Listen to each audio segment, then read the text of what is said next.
बंधन। सुबह का वक्त था। गांव के बड़े चौबारे में लोग जुटे थे। ढोल नगाड़ों की आवाज गूंज रही थी। आज राजीव की शादी थी। राजीव, घर का इकलौता बेटा, शहर में नौकरी करता था। माँ सावित्री देवी के लिए यह दिन खास था, क्योंकि वह अपनी बहू को घर लाने जा रही थी। बारात धूमधाम से लड़की के गांव पहुंची। लड़की का नाम था अनामिका। शहर में पढ़ी लिखी, सुसंस्कारी और सीधी सादी। शादी बड़े रीति रिवाज से हुई और अनामिका ससुराल आ गई। गांव की औरतें कहने लगी, देखो, सावित्री देवी की बहू तो बड़ी पढ़ी लिखी आई है। अब तो उनका घर स्वर्ग बन जाएगा। लेकिन सावित्री देवी के मन में कहीं न कहीं हल्की सी ईर्ष्या थी। लोग क्यों मेरी बहू की तारीफ कर रहे हैं? कहीं ये बहू मेरी जगह न ले ले। शादी के कुछ दिन बाद ही घर में बदलाव दिखने लगे। अनामिका सुबह सुबह उठकर पूजा करती, सबको खाना खिलाती और फिर अपने कमरे में पढ़ाई करने बैठ जाती। सावित्री देवी को ये बात खटकती। उन्होंने ताना मार दिया, बहू, घर के काम में ध्यान कम है और किताबों में ज्यादा। घर संभालना सीखो, पढ़ाई लिखाई से क्या होगा? अनामिका ने विनम्रता से कहा, माँ जी, मैं घर का भी ख्याल रखूंगी और पढ़ाई भी जारी रखूंगी। दोनों जरूरी है। लेकिन सावित्री देवी को लगा जैसे उनकी बात का महत्व कम हो गया है। दिन व दिन गलतफहमियां बढ़ने लगी। सावित्री देवी महसूस करती कि बहू घर के फैसलों में अपनी राय देती है। इतनी हिम्मत! मैंने तो कभी अपनी सास के सामने मुंह तक नहीं खोला। वहीं अनामिका सोचती, मैं तो सिर्फ घर को बेहतर बनाने की कोशिश कर रही हूँ। फिर माँ जी हर बात पर नाराज क्यों हो जाती है? राजीव बीच में फंस गया। माँ को भी खुश करना और पत्नी का भी साथ देना। एक दिन घर में बड़ी बहस हो गई। अनामिका ने कहा, माँ जी, मैं चाहती हूँ कि गांव की लड़कियां भी पढ़ाई करें। हम घर में एक छोटा सा ट्यूशन सेंटर खोल सकते हैं। सावित्री देवी भड़क गई। बस, औरत का काम है घर संभालना, बाहर की बातें नहीं। तूने घर की बहू बनना है, गुरुजी नहीं। अनामिका चुप हो गई, लेकिन उसके मन में चुभन रह गई। तनाव इतना बढ़ गया कि अनामिका और सावित्री देवी एक दूसरे से बातचीत तक कम करने लगी। राजीव पर बोझ बढ़ गया। घर का माहौल भारी रहने लगा, लेकिन भीतर से दोनों एक दूसरे की अच्छाई भी समझती थी। बस अहंकार बीच में था। एक दिन गांव में बड़ी घटना घटी।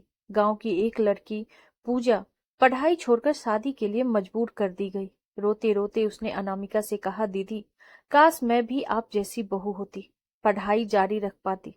अनामिका की आंखें नम हो गई। उसने ठान लिया कि वह अब पीछे नहीं हटेगी।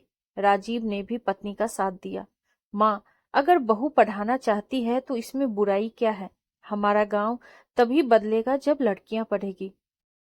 सावित्री देवी गुस्से में चुप हो गई, पर रात भर सो नहीं सकी। उनके मन में सवाल उठने लगे। क्या सचमुच मैं गलत हूँ?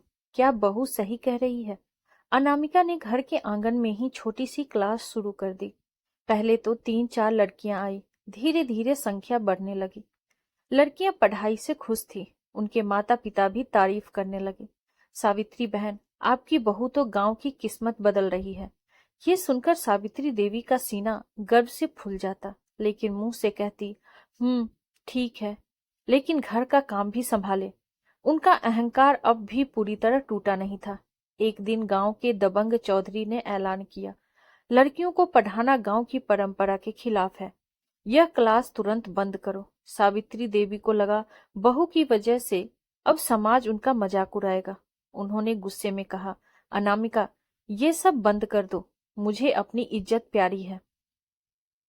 अनामिका की आंखों में आंसू आ गए, लेकिन उसने धीरे से कहा, माँ जी, अगर मैं आज रुक गई तो इन लड़कियों का भविष्य अंधेरे में चला जाएगा। इज्जत तब मिलेगी जब गांव की बेटियां आगे बढ़ेगी। राजीव ने भी कहा, माँ, बहू सही है, हमें उसका साथ देना चाहिए। सावित्री देवी भीतर से टूट गई, लेकिन उन्होंने कुछ नहीं कहा। चौधरी ने धमकी दी, लेकिन गांव की औरतें एकजुट होकर अनामिका के साथ खड़ी हो गई। हम अपनी बेटियों को पढ़ाएंगे, चाहे जो हो। सावित्री देवी ने पहली बार बहू को गौर से देखा। उनके मन में हलचल हुई। ये वही लड़की है जिसे मैं घर तोड़ने वाली समझ रही थी, लेकिन असल में तो ये घर और समाज बनाने आई है। रात को सावित्री देवी ने बहू के कमरे में जाकर कहा, अनामिका, मुझे माफ कर दो, मैंने तुम्हें गलत समझा। आज से ये ट्यूशन सेंटर मेरा भी है। अनामिका भावुक होकर माँ जी के पैरों में झुक गई। माँ जी, अगर आपका आशीर्वाद मिल जाए तो ये काम जरूर सफल होगा। कुछ ही सालों में वह छोटा सा ट्यूशन सेंटर स्कूल में बदल गया। गांव की दर्जनों लड़कियां पढ़ लिख कर नौकरी करने लगी। लोग कहते, सावित्री देवी और उनकी बहू अनामिका ने हमारे गांव की तस्वीर बदल दी। अब सावित्री देवी हर जगह कहती, ये मेरी बहू नहीं, मेरी बेटी है। जो काम मैं कभी न कर पाई, उसने पूरा किया। अनामिका मुस्कुराकर कहती, अगर माँ जी का साथ न होता तो ये सब मुमकिन नहीं था। घर में अब प्यार, सम्मान और सच्चा बंधन था। सास बहू का रिश्ता जो कभी कटुता से भरा था, अब माँ बेटी के रिश्ते में बदल गया।